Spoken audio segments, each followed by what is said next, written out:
बिस्मिल्लाहिर्रहमानिर्रहीम। अस्सलाम वालेकुम नाज़रीन, मैं हूं फैयाज़ राजा और आप देख रहे हैं आपका अपना यूट्यूब चैनल। दोस्तों, प्रेस कॉन्फ्रेंस का सिलसिला गया और इंटरव्यूज़ का दौर आया, लेकिन क्या किया जाए कि अदाकार शाहिद के बेटे कामरान शाहिद की प्रोडक्शन कंपनी का उस्मान डार का इंटरव्यू और उस इंटरव्यू का फ्लॉप ड्रामा अगले सिर्फ और सिर्फ 75 मिनटों के अंदर बेनकाब हो गया। सवा घंटा लगा तमाम तर चीज़ें खुलने में, राज सामने आने में कि इस इंटरव्यू के पीछे कौन था, क्या मकासद थे। कुछ सवालात हैं। उस्मान डार कराची से अगवा हुए। उमर डार के मुताबिक उन पर शदीद तरीन बदतरीन तशद्दुद हुआ। वो कराची से लाहौर कैसे आए और कामरान शाहिद के घर उन्हें कौन लेकर गया।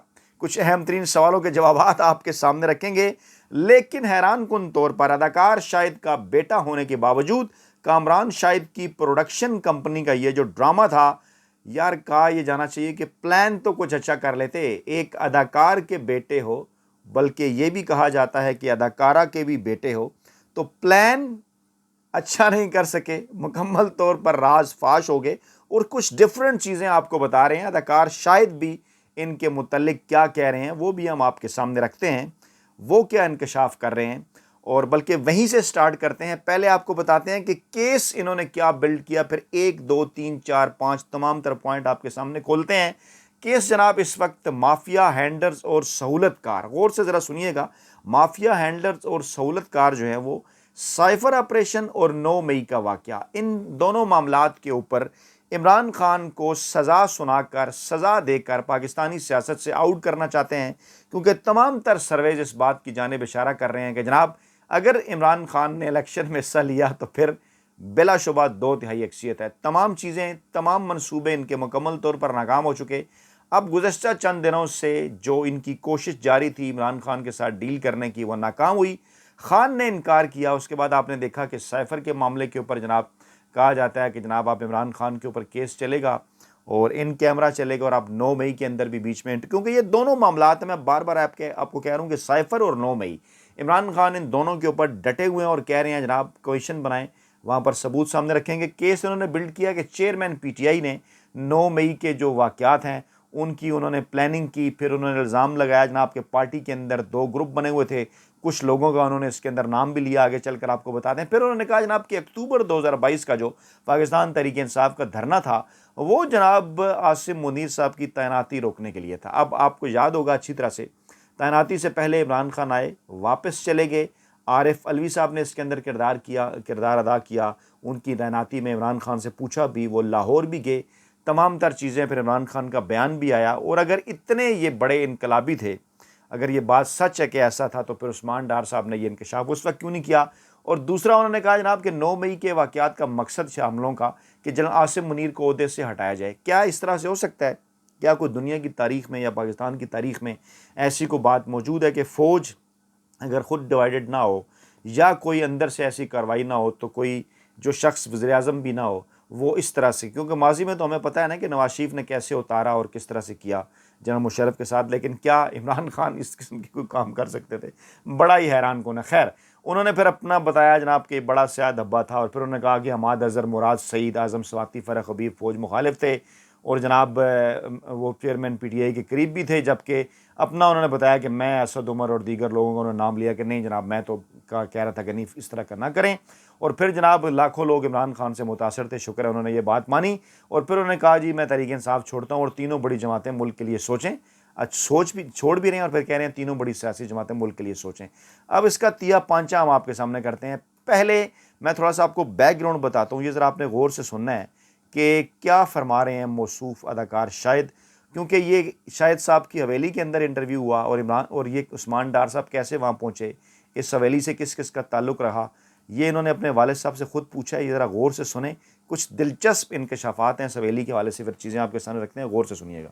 शानदार हवेली है। नवाब खानदान से आपका ताल्लुक, किन चक्करों में पड़ गए आप, फिल्म इंडस्ट्री में आ गए? ये कोई अच्छा प्रोफेशन तो उस वक्त नहीं समझा जाता था और आज भी नहीं समझा जाता। सुने जरा, बड़ा लंबा चौड़ा किस्सा है। हम हिंदुस्तान से वी केम बाय प्लेन, जिसमें पंडित नेहरू ने हमें एक जहाज़ दिया। हवेली के अंदर बड़े बड़े लोग आए हुए हैं, क्रिकेटर्स आए हुए हैं, यहाँ पे जनरल्स आए हुए हैं। जनरल फरमान अली मेरे फर्स्ट कज़न थे। जनरल फरमान राव, जनरल मेहदी फैज साहब यहाँ पे आते रहे हैं। मेरे ताया के बहुत दोस्त थे फैज अहमद फैज साहब, उनका तकरीबन हर दूसरे दिन यहाँ पे आना था। फैज साहब ने यहाँ पे जिंदगी गुजारी अपनी आप बहुत ज़्यादा, और काफ़ी तरह हम उनकी सोबत में भी रहे। फिल्मों में किस तरह चले गए सर? आपका तो फैमिली बैकग्राउंड ही डिफरेंट है। सवाल मेरा ये था, आप तो एक नवाब फैमिली के हैं।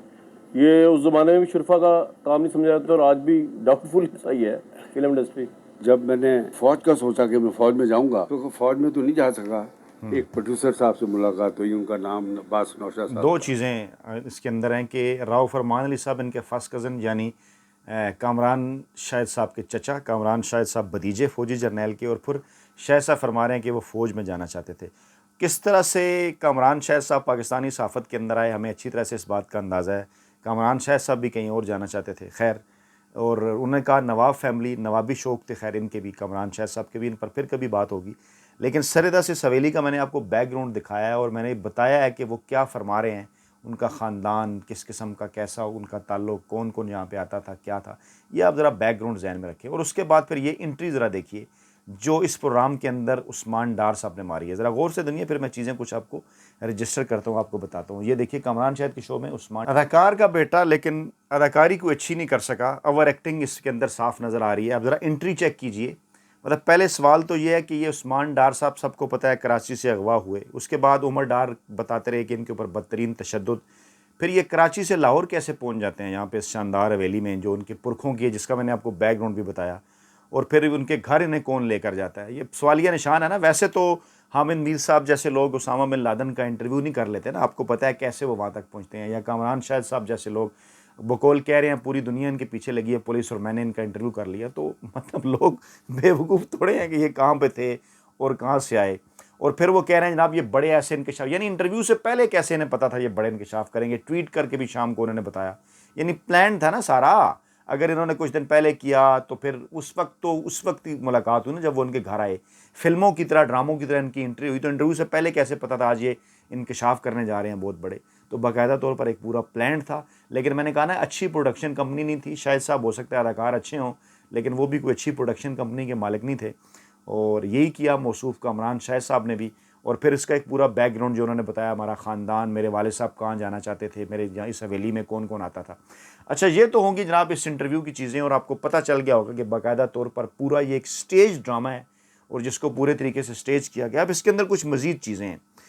पहली चीज़ तो ये कि जनाब उस्मान डार साहब की वालदा का एक वॉइस मैसेज आ गया, सोशल मीडिया के ऊपर बड़ी तेज़ी के साथ वायरल है। नहीं दिखाते आपको, आप देख चुके होंगे, हम उसके ऊपर गुफ्तगू करते हैं।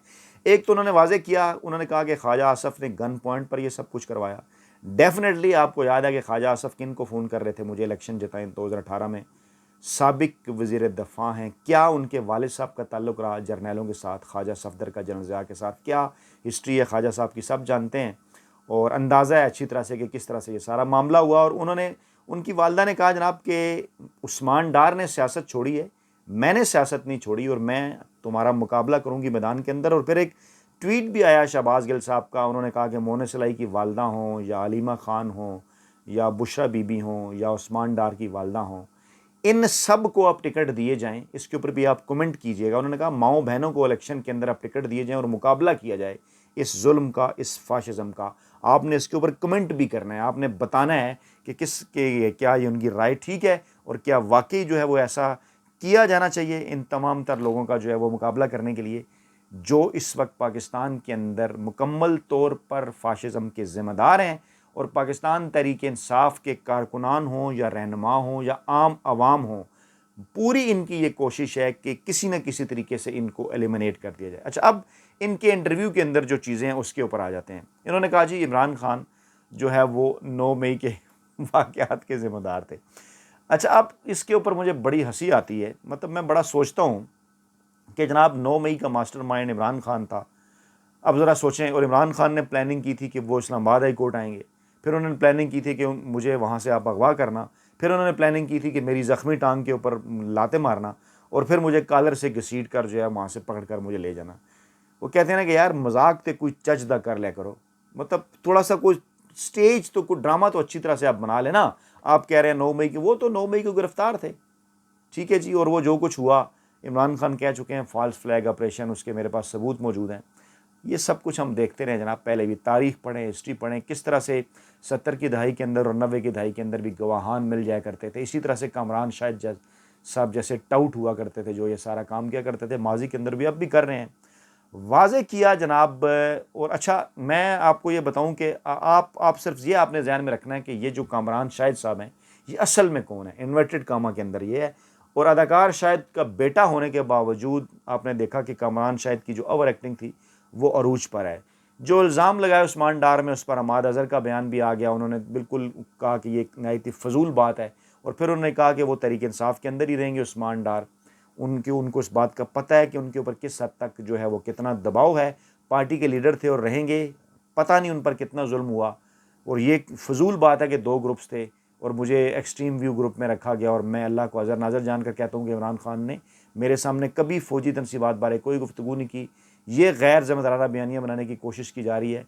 मकसद क्या है कि साइफ़र और रजीम चेंज ऑपरेशन जो है, इस मामले के ऊपर किसी न किसी तरीके से जो है वो इमरान खान को फंसाया। फिर उन्होंने बात की जनाब कि अब प्रेस कॉन्फ्रेंस का फॉर्मेट बदल दिया गया है।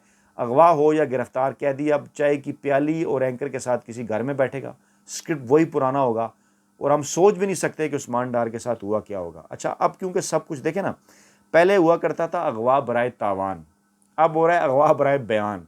यानी आपको अगवा किया जाएगा, आप गायब हो जाएंगे, उसके बाद अचानक फिर आपका बयान सामने आ जाएगा और फिर ये कहा जाएगा जनाब इमरान खान ने ये कर दिया, इमरान खान ने वो कर दिया, फलां कर दिया।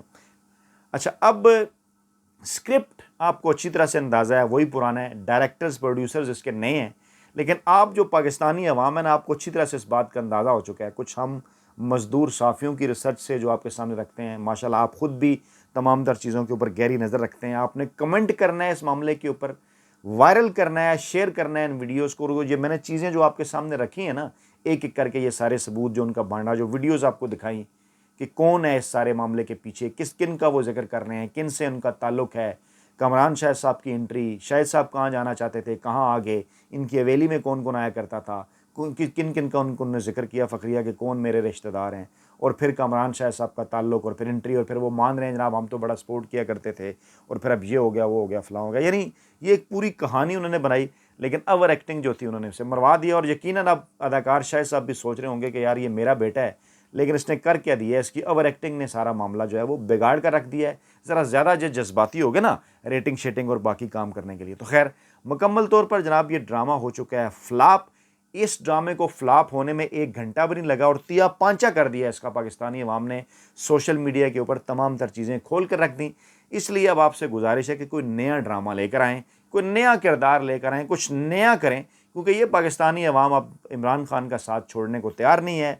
ये पाकिस्तानी अवाम ये अब ये बात मानने को तैयार नहीं है कि माफिया, हैंडलर्स और सहूलतकार जो हैं वो पाकिस्तान की कोई बेहतरी कर सकते हैं।